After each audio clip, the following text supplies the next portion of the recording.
ನಟ ದರ್ಶನ್ ಫ್ಯಾನ್ಸ್ಗೆ ಸಂಬಂಧಪಟ್ಟಂತೆ Ramya Sandalwood queen Ramya ಇದೀಗ ಏನು ಮೆಸೇಜ್ಗಳನ್ನು ಯಾರು ಅಸಭ್ಯವಾಗಿ ಮಾಡ್ತಾ ಇದ್ರು ಅವರುಗಳ ವಿರುದ್ಧ ಕಾನೂನು ಹೋರಾಟಕ್ಕೆ ಮುಂದಾಗಿದ್ರು. ಅದರ ಅಪ್ಡೇಟ್ ಎಲ್ಲಿ ತನಕ ಬಂತು ಅಂತ ನೋಡೋಣ. ನಟ ದರ್ಶನ್ ಫ್ಯಾನ್ಸ್ಗೆ ಶಾಕ್ ಮೇಲೆ ಶಾಕ್ ಸಿಗ್ತಾ ಇದೆ. ರಮ್ಯಾ ವಿರುದ್ಧ ಕಮೆಂಟ್ ಹಾಕಿದ್ದವರು ಇದೀಗ ಗಡಗಡ ಅಂತ ನಡುಗುವ ಪರಿಸ್ಥಿತಿ ಬಂದಿದೆ. ಸೈಬರ್ ಕ್ರೈಮ್ ಪೊಲೀಸರಿಂದ ತನಿಖೆ ಮುಂದುವರೆದಿದ್ದು ಇಲ್ಲಿವರೆಗೂ 48 ಮಂದಿಯ IP ಅಡ್ರೆಸ್ ಅನ್ನ ಪತ್ತೆ ಮಾಡಿದ್ದಾರೆ. 48ರಲ್ಲಿ 15 ಮಂದಿಯ ಗುರುತು ಪತ್ತೆಯಾಗಿದೆ. 4ವರನ್ನ ಬಂಧನ ಮಾಡಲಾಗಿದೆ. ತುಂಬಾ ಅಶ್ಲೀಲವಾಗಿ ಕಾಮೆಂಟ್ ಮಾಡಿದವರಿಗೆ ಹಾಕಿ ಬಿಸಿ ಮುಟ್ಟಿಸುವ ಕೆಲಸಕ್ಕೆ ಮುಂದಾಗ್ತದೆ. ಕಾಮೆಂಟ್ ಮಾಡಿದವರಲ್ಲಿ ಚಿಕ್ಕಮಗಳೂರು ಜೊತೆಗೆ ಚಿತ್ರದುರ್ಗ ಹಾಗೂ ಕೋಲಾರ ಭಾಗದವರೇ ಹೆಚ್ಚಾಗಿದ್ದಾರೆ. ನಾರ್ಮಲ್ ಕಾಮೆಂಟ್ ಮಾಡಿದವರಿಗೆ ವಾರ್ನ್ ಕೊಟ್ಟು ಕಳಿಸಿದ್ದಾರೆ. ನಾರ್ಮಲ್ ಕಾಮೆಂಟ್ ಅಂದ್ರೆ ತೀರಾ ಅಸಭ್ಯ ಪದಗಳನ್ನ ಬಳಸಿಲ್ಲ ಅನ್ನೋರಿಗೆ ಬಿಟ್ಟಿದ್ದಾರೆ. ಬಟ್ ವಿಪರೀತ ತಲಹರಟೆ ಮಾಡಿಕೊಂಡು ಬಾಯಿಗೆ ಬಂದಂಗೆ ಕಾಮೆಂಟ್ಗಳನ್ನು ಹಾಕಿರ್ತಾರಲ್ಲ ಅವ್ರುಗಳು ಅಕೌಂಟ್ನ ಡಿಲೀಟ್ ಮಾಡಿದ್ರೂ ಕೂಡ URLನ ಡಿಲೀಟ್ ಮಾಡಿದ್ರೂ ಕೂಡ ಪತ್ತೆ ಹಚ್ಚುವ ಕೆಲಸಕ್ಕೆ ಸೈಬರ್ ಕ್ರೈಮ್ ಪೊಲೀಸರು ಮುಂದಾಗಿದ್ರು. ಕೆಲವರಿಂದ IP ಅಡ್ರೆಸ್ನ ಬ್ಲಾಕ್ ಮಾಡಿ ಮನೆ ಬಿಟ್ಟೆ ಎಸ್ಕೇಪ್ ಆಗಿದ್ದಾರಂತೆ. ಇವೆಲ್ಲ ಯಾಕೆ ನಾಟಕಗಳಾಡಬೇಕು?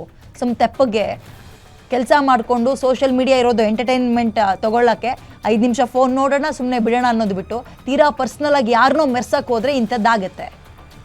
ವಿಪರೀತವಾಗಿ ಅಸಹ್ಯವಾಗಿ ಕಾಮೆಂಟ್ಗಳನ್ನು ಮಾಡಿದ್ರಲ್ಲ, ಅವರ ಪೇರೆಂಟ್ಸ್ ಫ್ಯಾಮಿಲಿನೆಲ್ಲ ಕೆದಕಿದ್ರಲ್ಲ, ಅಂಥವ್ರುಗಳಿಗೆ ಬಿಸಿ ಮುಟ್ಟಿಸುವ ಕೆಲಸಗಳಾಗ್ತಾ ಇದೆ.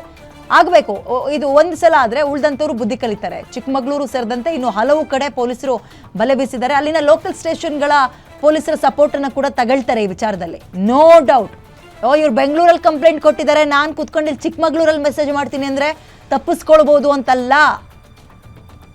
ಮೋರ್ ಡೀಟೇಲ್ಸ್ ನನ್ನ ಕರೆಗೆ ಅಜಯ್ ನೀಡ್ತಾರೆ. ಅಜಯ್, ಈ ಕಾನೂನು ಹೋರಾಟ ಎಲ್ಲಿ ತನಕ ಬಂತು? ಕೀಪ್ಯಾಡ್ ವಾರಿಯರ್ಸ್ಗಳ ವಿರುದ್ಧ ಎಷ್ಟು ಜನರನ್ನ ವಿಚಾರಣೆ ಮಾಡಿದ್ದಾರೆ? ಏನಾಯ್ತು? ವಿಜಯ, ನಟಿ ರಮ್ಯಾ ವಿರುದ್ಧ ಸೋಷಿಯಲ್ ಮೀಡಿಯಾಗಳಲ್ಲಿ ಅಶ್ಲೀಲ ಪದ ಬಳಕೆಯನ್ನ ಮಾಡಿದಂತ ವಿಚಾರಕ್ಕೆ ಸಂಬಂಧಪಟ್ಟಂತೆ ಇದೀಗ ಸೈಬರ್ ಕ್ರೈಮ್ ಪೊಲೀಸ್ನವರು ಕೂಡ ತನಿಖೆನ ಮತ್ತಷ್ಟು ಚುರುಕುಗೊಳಿಸಿರುವಂತದ್ದು.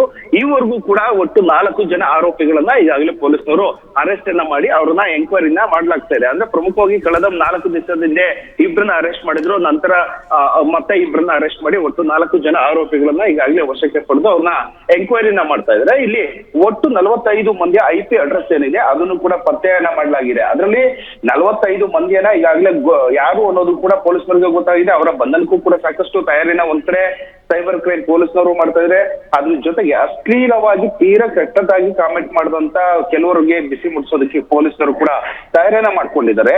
ಅದರಲ್ಲೂ ಈ ಕಾಮೆಂಟ್ ಮಾಡಿದಂತ ಯಾರ್ಯಾರು ಆರೋಪಿಗಳಿದ್ದಾರೆ ಅವರು ಆಲ್ಮೋಸ್ಟ್ ಎಲ್ಲರೂ ಕೂಡ ಚಿಕ್ಕಮಗಳೂರು, ಚಿತ್ರದುರ್ಗ ಸೇರಿದಂತೆ ಈ ಕೋಲಾರ ಭಾಗ ಏನಿದೆ ಅಲ್ಲಿರುವಂತ ಹೆಚ್ಚಾಗಿ ಕಾಮೆಂಟ್ ಮಾಡಿರುವಂತ, ಅಶ್ಲೀಲವಾಗಿ ಕಾಮೆಂಟ್ ಮಾಡಿರುವಂತ ವ್ಯಕ್ತಿಗಳು ಕೂಡ ಆ ಸೈಡ್ನವರೇ ಆಗಿದ್ದಾರೆ. ಅದ್ರ ಜೊತೆಗೆ ಸಾಮಾನ್ಯವಾಗಿ ಕಮೆಂಟ್ ಮಾಡಿದವ್ರಿಗೆ ಕರೆಸಿ ಈಗಾಗಲೇ ಏನಂತ ಸಿಂಗಲರ್ ಆಗಿ ಬೈದಿರುವಂತ ವ್ಯಕ್ತಿಗಳನ್ನ ಕರೆಸಿ ಅವ್ರಿಗೆ ವಾರ್ನಿಂಗ್ ಕೊಡುವಂತ ಕೆಲಸವನ್ನ ಮಾಡ್ತಾ ಇದ್ರೆ, ನಾರ್ಮಲ್ ಆಗಿ ಕಾಮೆಂಟ್ ಮಾಡಿದಂತ ಕೆಲವರಿಗೆ ಅರಿವಿಲ್ಲ. ಕೆಲವೊಂದು ಮೆಸೇಜ್ಗಳಿಗೆ ಮೆಸೇಜ್ ಮಾಡುವಂತ ಸಂದರ್ಭದಲ್ಲಿ ಯಾವುದೇ ರೀತಿಯಾದಂತ ತೀರಾ ಕೆಟ್ಟ ಪದಗಳಿಂದ ಮಾಡದೇ ಇದ್ರು ಕೂಡ ಅವ್ರು ಕಾಮೆಂಟ್ ಮಾಡಿದಂತ ಕೆಲವೊಂದಷ್ಟು ಹೇಳಿಕೆ ಏನಿತ್ತು ಅದನ್ನ ಗಮನದಲ್ಲಿಟ್ಕೊಂಡು ಅಂತವ್ರನ್ನ ಕರೆಸಿ ಕೂಡ ಕೊನೆಯ ಬಾರಿ ರಿವೀಲ್ ಮಾಡ್ತಾರ ಯಾರ್ಯಾರವರು, ಯಾವ ಊರ್ನವರು ಅಂತ ಗೊತ್ತಾಗ್ತದೆ. ಯಾರ್ಯಾರು ಅನ್ನೋದನ್ನ ರಿವೀಲ್ ಮಾಡೋ ಕೆಲಸಗಳಾಗತ್ತಾ?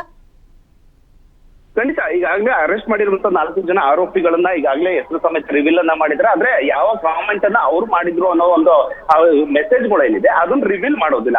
ಯಾಕಂದ್ರೆ ಇದ್ರ ಜೊತೆಗೆ ಕೆಲವೊಂದಷ್ಟು ಅದರಲ್ಲೂ ಕೂಡ ಯಾರೋ ಒಂದಿಬ್ರು ಆರೋಪಿಗಳು ಏನಿದ್ದಾರೆ ಅವರು ತೀರಾ ಅಶ್ಲೀಲವಾಗಿ ಖಾಸಗಿ ಭಾಗದ ಫೋಟೋವನ್ನು, ಈ ರೇಣುಕಾ ಸ್ವಾಮಿ ಹೇಗೆ ಪವಿತ್ರ ಗೋಡೆಗೆ ಖಾಸಗಿ ಭಾಗದವನ್ನ ಫೋಟೋವನ್ನ ತರಿಸಿ ಆ ಫೋಟೋವನ್ನ ಕಳಿಸಿದ, ಅದೇ ರೀತಿಯಾಗಿ ಕೆಲವೊಂದಷ್ಟು ಜನ ಆ ಒಂದು ಕೃತ್ಯವನ್ನು ಎಸಗಿದ್ದಾರೆ ಅನ್ನೋದು ಕೂಡ ತನಿಖಾ ಹಂತದಲ್ಲಿ ಪೊಲೀಸರಿಗೆ ಗೊತ್ತಾಗಿದೆ. ಹೀಗಾಗಿ ಆ ವ್ಯಕ್ತಿಗಳು ಯಾರು, ಅವ್ರು ಎಲ್ಲಿ ಇದ್ದಾರೆ, ಯಾವ IP ಅಡ್ರೆಸ್ ಇದೆ, ಇವೆಲ್ಲವನ್ನು ಕಲೆಕ್ಟ್ ಮಾಡುವಂತ ಕೆಲಸವನ್ನ ಒಂದ್ ಕಡೆ ಸೈಬರ್ ಕ್ರೈಮ್ ಪೊಲೀಸ್ನವರು ಮಾಡ್ತಿರೋದ್ರಿಂದ ಅವರ ಬಳಿ ಅವರನ್ನ IP ಅಡ್ರೆಸ್ ಈಗಾಗಲೇ ಸಿಕ್ಕಿದೆ. ಅದ್ರ ಜೊತೆಗೆ 15 ಜನ ಆರೋಪಿಗಳ ಫೋಟೋ ಸಮೇತ ಅವ್ರು ಯಾವ ಊರಿನವರು ಅನ್ನೋದು ಕೂಡ ಗೊತ್ತಾಗಿದೆ. ಹೀಗಾಗಿ ಅವರ ಬಂಧನ ಮಾಡೋದಕ್ಕೆ ಸೈಬರ್ ಕ್ರೈಮ್ ಪೊಲೀಸರು ಕೂಡ ಸಿದ್ಧತೆಯನ್ನ ಮಾಡ್ಕೊಳ್ಳಾಗ್ತಾರೆ. ಇನ್ನ ಮುಂದಿನ ದಿನಗಳಲ್ಲಿ ತನಿಖಾ ಹಂತದಲ್ಲಿ ಮತ್ತಷ್ಟು ಜನ ಆರೋಪಿಗಳನ್ನ ಬಂಧಿಸುವಂತ ಕೆಲಸವನ್ನು ಕೂಡ ಸೈಬರ್ ಕ್ರೈಮ್ ಪೊಲೀಸರು ಮಾಡಬೇಕಾಗಿದೆ. ಹೀಗಾಗಿ ಎಲ್ಲಾ ರೀತಿಯಾದಂತ ತಯಾರಿಯನ್ನ, ತನಿಖೆಯನ್ನ ಕೂಡ ಸೈಬರ್ ಕ್ರೈಮ್ ಪೊಲೀಸರು ಮುಂದುವರಿಸಿಕೊಂಡು ಬರ್ತೇವಂತದ್ದು. ವಿದ್ಯಾ, ಓಕೆ, ಧನ್ಯವಾದ ಅಜಯ್ ಡೀಟೇಲ್ಸ್ಗೆ.